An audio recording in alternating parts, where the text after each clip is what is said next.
Hey everyone. In honor of American Independence Day, this is a special 4th of July episode. I hope you enjoy it. We hold these truths to be self-evident.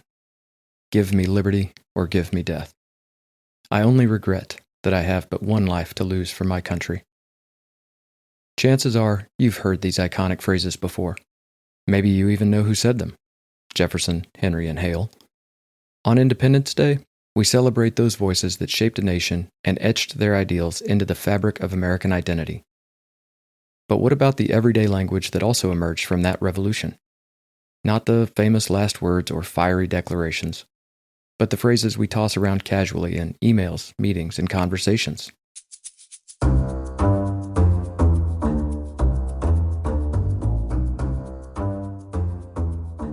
Welcome back to Lexicon. Today we're setting off a few linguistic fireworks of our own, as we explore idioms born on the battlefield, hammered out in rebellion, and carried forward in everyday speech. These aren't just old sayings. They're remnants of revolution. Number 1. Lock, stock, and barrel. Now the phrase lock, stock, and barrel traces back to the very structure of a musket. A musket was the standard firearm of the 18th century. The lock is the firing mechanism responsible for igniting the gunpowder. The stock is the wooden handle and frame, the part one would brace against their shoulder, and the barrel is the long metal tube the projectile flies through. Assembling or disassembling a musket required dealing with all three components. So when someone referred to owning a gun, lock, stock, and barrel, they meant they had the whole thing, every essential piece. Now over time, the phrase evolved beyond weaponry and came to mean the entirety of anything, every part with nothing left out. Today, we hear it in everything from real estate. They bought the property, lock, stock, and barrel, to politics and even technology. It's a linguistic holdover from a time when owning a musket meant both survival and sovereignty. Number 2, keep your powder dry. Now, gunpowder was the lifeblood of colonial combat. If it got damp, your musket became little more than a walking stick. So the advice to keep your powder dry was both literal and vital.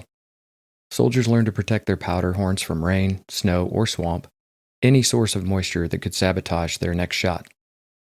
Though often attributed to Oliver Cromwell, the phrase gained real traction during the American Revolution as practical military advice. But, as idioms tend to do, it crossed from the battlefield to the boardroom, evolving into a metaphor for staying prepared and cautious. Today, you'll hear it in political commentary or investment strategy. She's keeping her powder dry until the vote. The phrase has even evolved into the term dry powder in finance, referring to reserves of cash kept on hand for future investments or strategic moves.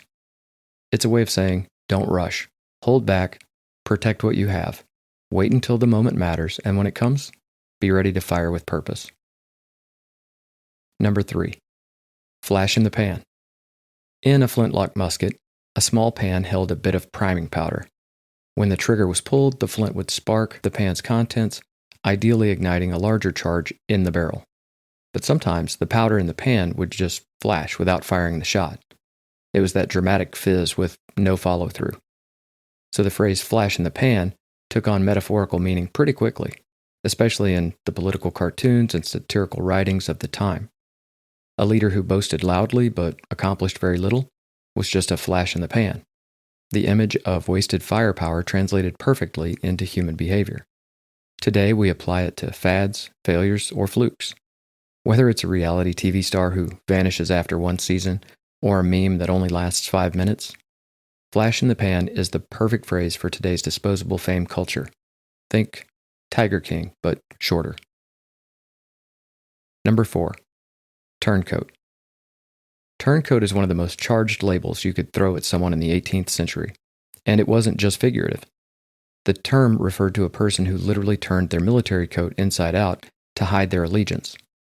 You see, in the days before standardized uniforms, colors were crucial, and this trick was one way to conceal identity or betray it.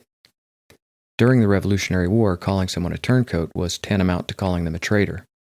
Now, Benedict Arnold, once a decorated American general, famously defected to the British side and became the poster child for betrayal. His name and the word turncoat became synonymous with disloyalty. In modern times, we still hear it in politics and sports. Party switchers and bandwagon fans alike get labeled turncoats. It's a lasting insult that reaches all the way back to a war where loyalties could get you killed or, possibly worse, remembered forever. Number 5, half-cocked. Now the phrase going off half-cocked literally comes from flintlock fire mechanics. The half-cocked position was a safety notch that was designed to prevent accidental discharge by keeping the flint away from the pan. Now if you fired from that position, it usually meant something had gone wrong, whether mechanically or due to human error, and likely your shot would not go very far. In the heat of battle, firing too soon could spoil the element of surprise or reveal your position. So this became a metaphor for acting rashly or without proper preparation. Today, it's a phrase we apply to impulsive decisions and premature actions. If your boss launches a product half-cocked, expect chaos. If someone responds to criticism without thinking, they've gone off half-cocked. It's all about jumping the gun, literally and figuratively. Number 6, toe the line.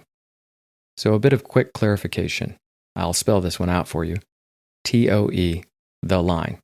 Now it's often misheard and mistakenly written as T-O-W, toe the line, which imagines someone dragging a heavy burden behind them.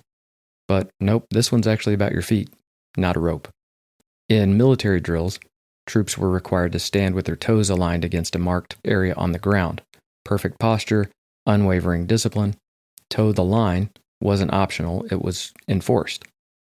Now the phrase came to represent obedience and conformity, particularly in institutions like the Army or the Navy. As it filtered into civilian life, it began to describe anyone who adheres strictly to rules, policies, or expectations. You'll often hear it today in politics, where party members are expected to toe the party line, but it also pops up in sports, school, and even relationships. It's about playing by the rules, even when you'd rather step over the line instead. Number 7, run the gauntlet. So to run the gauntlet was originally a military punishment. A soldier would be forced to walk between 2 rows of comrades, each line armed with switches, belts, or sticks, and they would strike the individual as he passed. It was painful, it was humiliating, and it often left some scars.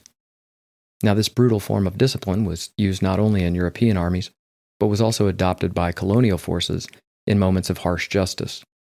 So over time, the phrase took on a broader meaning, essentially surviving a series of trials or challenges, whether physical or emotional. Today, running the gauntlet can mean anything from surviving a grueling work week to weathering online backlash.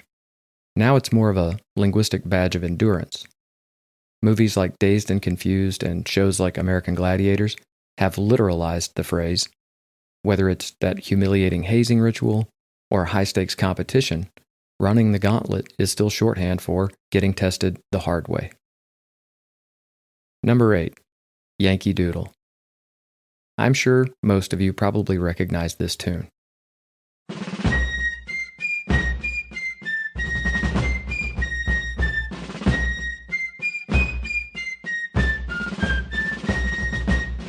But what started as a British mockery became an anthem of American defiance.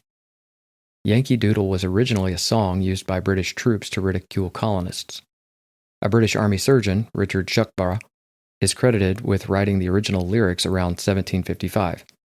He used the tune to poke fun at the colonists' appearance and military practices. The song was calling colonists dandies for sticking feathers in their caps and making fun of them for using the word macaroni, which at the time was a slang term for high fashion. But the Americans flipped the insult on its powdered head. They adopted the tune, added some new verses, and made it their own. Now by the time of the war's end, Yankee Doodle was a source of pride, and it eventually became the official state anthem of Connecticut. It's a musical example of linguistic jujitsu, taking a slur and turning it into a slogan. Even today, humming that tune on the 4th of July means you're part of a long tradition of reclaiming identity through song and satire. Number 9, give no quarter. Now, fans of John Wick 4 may recall this phrase during the high-table duel, when the adjudicator makes it chillingly clear that no quarter will be given. In that context, it means exactly what it meant on the battlefield centuries earlier. There will be no mercy, no retreat, and no survivors unless one side yields completely. In the brutal arithmetic of 18th century warfare, giving quarter meant to show mercy to your surrendered enemies, offering them safety instead of death. To give no quarter was to deny that mercy. Commanders might use the phrase as a literal order during sieges, and it was sometimes written on flags or shouted in the chaos of combat. In the Revolutionary War, especially in conflicts like the Battle of Waxhaws, no quarter orders from the British led to infamous massacres and hardened the resolve of the patriots. Today, the phrase has retained its intensity. Whether in business, sports, or politics, giving no quarter means refusing to compromise, offer no forgiveness, and fighting to the bitter end. Number 10. Redcoat. Now, many of you may remember learning about Paul Revere's Midnight Ride. The lantern signal, one if by land, two if by sea, and the warning cry, the redcoats are coming. Well, it's a stirring image, but historically speaking, not quite accurate. Paul Revere likely wouldn't have used the term redcoats at the time. Colonists generally referred to the British troops as the regulars or the King's men. Redcoat didn't become a popular label until later on, and especially after the war, when the visual memory of those scarlet uniforms solidified in America's collective imagination. Redcoat obviously referred to the vivid uniforms worn by the British regular army, a tradition that dated back centuries and was meant to display wealth, power, and unity. But to the American rebels, the redcoat became a symbol of oppression and imperial arrogance. The color made them stand out on the battlefield and in our collective imaginations. Today, the term redcoat lives on mostly in historical dramas and reenactments, but it still carries the connotation of the other side. It's a reminder how clothing can become political, and how identity can be stitched in thread as well as in belief. Number 11. Not worth a Continental. Now, this expression isn't really used much in modern language, but it became incredibly popular in the years following the Revolutionary War. You see, during the Revolution, the Continental Congress printed its own paper currency, the Continental dollar. Lacking the backing of gold or silver, and with no centralized authority to enforce its value, the currency quickly depreciated. By the late stages of the war, it was nearly worthless. Troops were paid in Continentals that they couldn't spend, civilians mocked it, and counterfeiting was rampant. The phrase, not worth a Continental, became a biting judgment of anything deemed valueless or ineffective. It's a stark reminder that even in revolution, economics matter, and that trust, not paper, is what gives money its value. Today, the phrase still works as a vintage insult, so feel free to use it the next time you want to roast a useless warranty or a broken app with some historic flair. It's remarkable how many of these phrases have survived, long after the muskets cooled and the smoke has cleared. The American Revolution wasn't just the battles between armies. It was also a battle for identity. And the language created from those battlefields continues in our own modern identity. These expressions speak to the grit, the chaos, the adaptation, and sometimes the humor under fire. But the fact that we still use them, well, that's more than tradition. It's inheritance.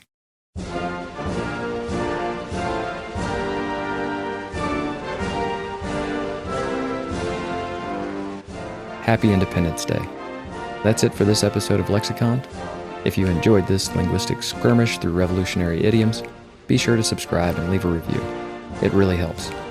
Thanks for listening and for caring about the words and phrases that shape the world we live in. Stay curious, stay kind, and be well. As always, Lexicon is written, recorded, and produced by me, your logophile companion, TJ Martin.